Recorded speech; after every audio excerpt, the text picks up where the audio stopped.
Você sabe qual a primeira reação que a gente tem quando a gente recebe o diagnóstico de uma doença?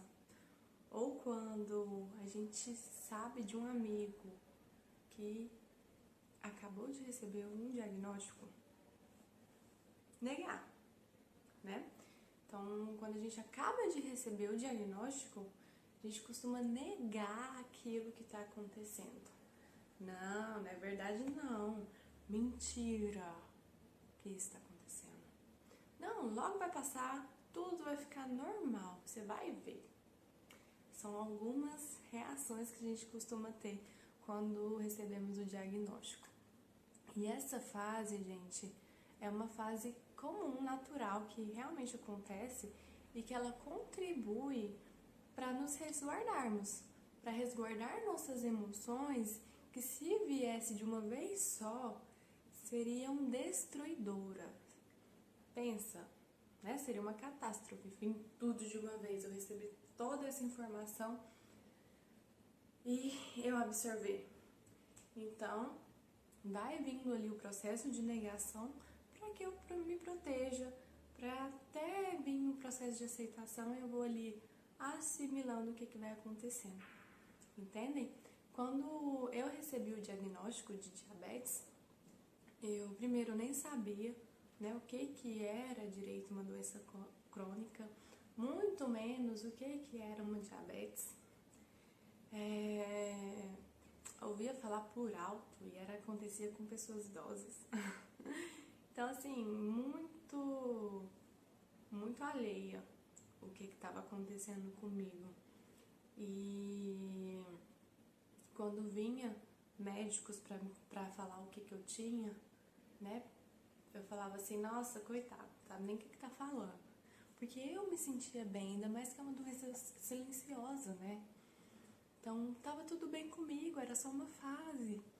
Tava ali para um processo de melhora da minha saúde que logo eu ia voltar como era antes. Então, quando a minha primeira médica veio me falar o que eu tinha, eu realmente falava assim, nossa, coitada, não sabe nem o que tá falando. E era uma total desconsideração mesmo. E foi um sacrifício achar essa endócrino, porque na época que eu recebi o diagnóstico com 18 anos. E estava em pleno congresso de endocrinologia. Então você pensa, Goiânia, num final de semana, acho que era um domingo, se eu não me engano, minha mãe vai saber melhor. E minha mãe foi feito louca procurar endocrinologista aqui em Goiânia, em pleno congresso, que estava acontecendo fora de Goiânia. E aí ela encontrou essa médica. E essa médica, ela veio falar o que estava acontecendo comigo, com a maior boa vontade do mundo, me ensinar como que tinha que colocar a agulha na caneta de insulina, como que eu tinha que fazer medições de glicemia, quais eram meus equipamentos, né, que eu agora tinha que andar equipada. Glicosímetro, insulina, agulha, como que eu tinha que furar minha barriga, meu braço, minha perna com a agulha de insulina, como que eu tinha que aplicar a insulina, as quantidades. Nossa, era muita informação e eu olhando aquilo lá, eu falava, gente, pra que isso? Eu não vou precisar de nada disso, tá gastando tempo dela. E aí ela falava com tanta naturalidade aquilo, que aquilo era muito normal, esse tratamento. E aquilo foi causando uma coisa ruim dentro de mim, uma raiva dela. Eu falei assim, como que ela tá falando com tanta naturalidade algo que eu vou fazer, né? Eu vou me furar. Tá sendo natural assim, porque não é com ela, né? E eu já não fui gostando daquilo lá, não. Né? Aí depois eu saí do hospital, um tempo eu voltei nela pra ela ver como que tava as coisas. E aí ela falando que tinha alguns produtos que poderiam substituir pelo normal e tal. E aquilo foi me revoltando. Não quis ela, não. Ela podia ser boa, o que fosse, pra mim não servia. Afinal, qualquer um poderia vir e ser bom, pra mim não servia. E aí minha mãe foi e caçou outra. E encontrei outra lá fui eu, porque não podia ficar sem endócrino mesmo, né? E aí fiz outros exames, porque os exames são trimestrais, e aí logo em seguida descobriu que eu tinha hipotireoidismo. Aí quem vai falar? A nova médica, pensa se eu não gostei dela. Não quis. Pra mim ela tava fazendo pouco caso, não tava me dando atenção. Qualquer desculpinha que tinha ali, eu ia dar um jeito, né? Isso inconsciente, eu ia dar um jeito de enfiar ali pra não ficar com essa médica. Não gostei dela. Ainda mais falando que eu tinha outra doença que era autoimune. Pensa, gente. Aí pegou minha mãe, encontrou uma outra médica por indicação, essa que a pessoa que indicou gostava muito, que era pros filhos dela e tudo mais. Fui eu lá nessa médica, né? Não podia ficar sem endócrino, lá estava eu. Aí dessa vez eu gostei dela. Foi amor à primeira consulta. E realmente ela é muito boa, tanto que eu continuo com ela até hoje.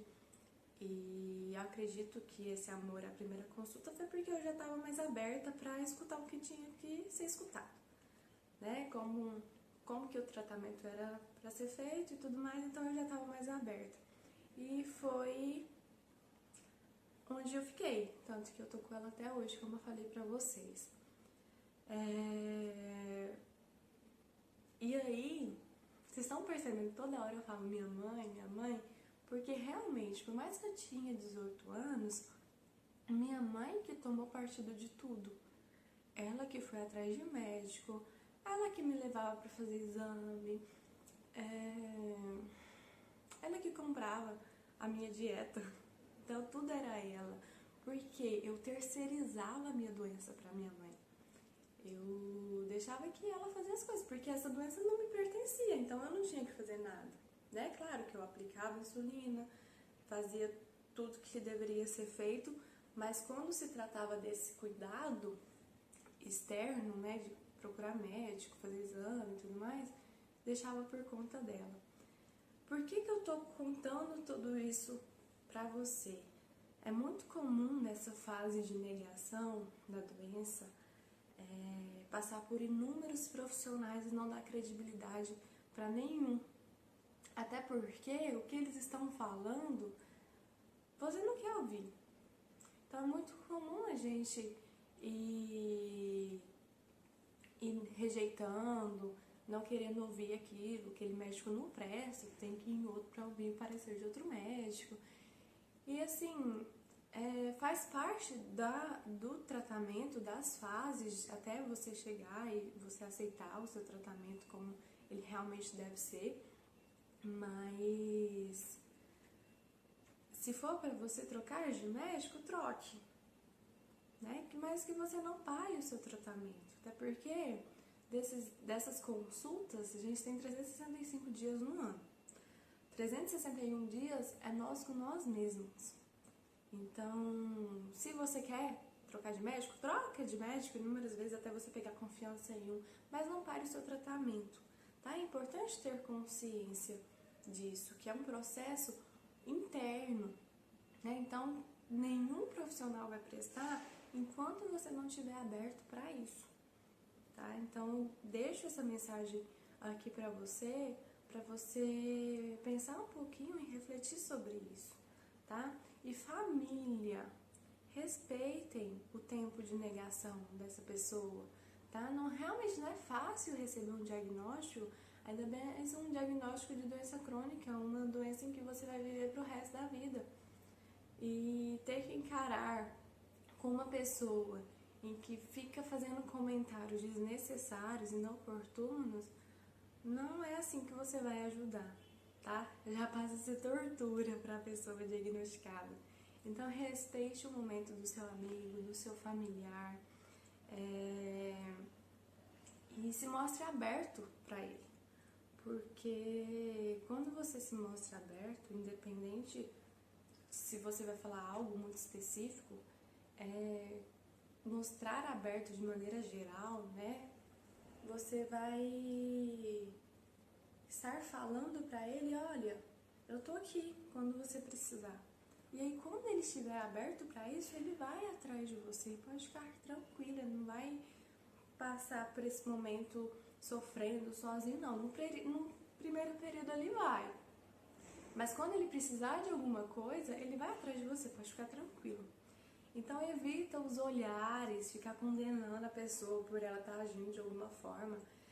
Eu acho que o que acontece com as pessoas que ficam escondendo o que faz, que ficam escondendo comida, eu escuto inúmeros relatos de pessoas que ficam escondendo comida no guarda-roupa, esconde comida na geladeira,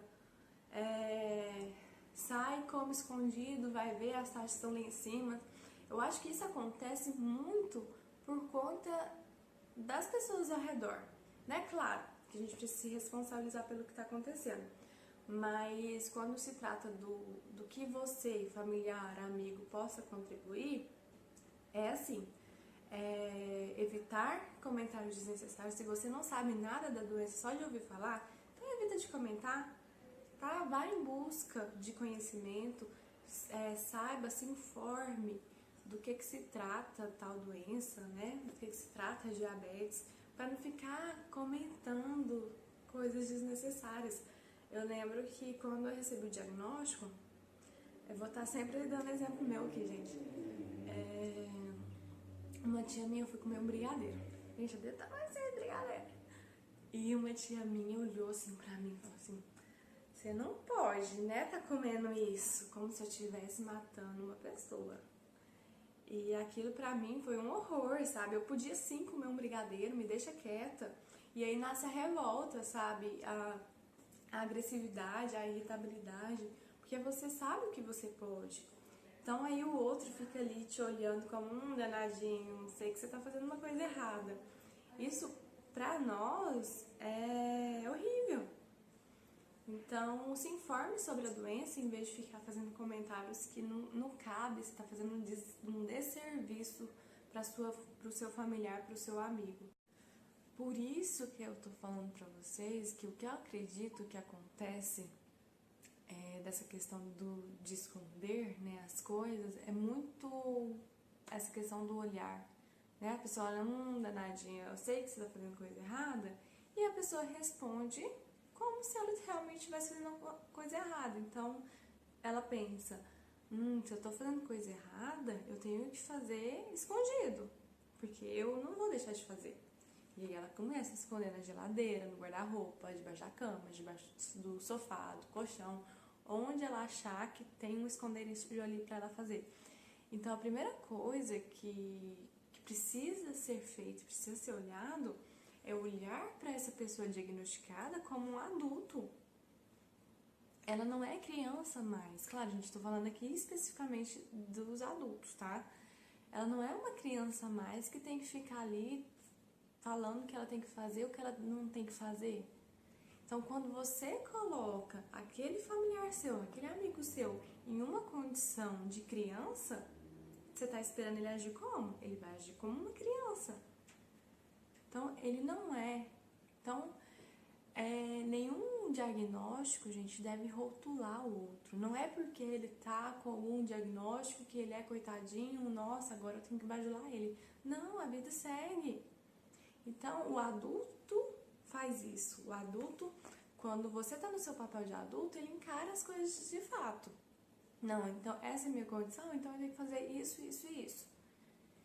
Então, é você se colocar nesse papel de adulto. E você que está ajudando esse familiar, esse amigo, olhar para ele como um adulto. Porque o diagnóstico não deixa ele ser criança. Né? Pelo contrário, ele tem mais responsabilidades para fazer. Então, você olha como adulto para que ele reaja como adulto. Agora, se faz esse movimento contrário, você está fazendo um desserviço. Entendem? Então, vai muito nesse sentido.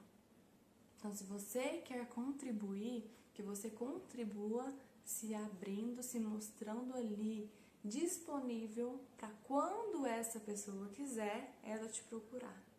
Agora, falar o que ela tem que fazer, deixar de fazer, não é a sua responsabilidade, tá? Responsabilidade de profissionais que estão acompanhando essa pessoa e é a responsabilidade dela também, tá certo? Agora, aquela pessoa que ela já passou da fase de aceitação, né? É muito relativo a gente falar dessa questão de fases, né? Porque cada um tem seu período, seu momento. Mas ela tá ali, ela é adulta, tá se movimentando ali para a morte.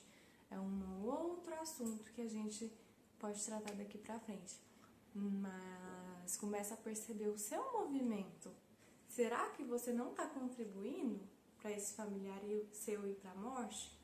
Será que você não está incentivando de alguma forma, né? Bajulando ele, tratando igual uma criancinha ali que não sabe fazer nada? Então pare e reflita aí, tá? Depois você me conta.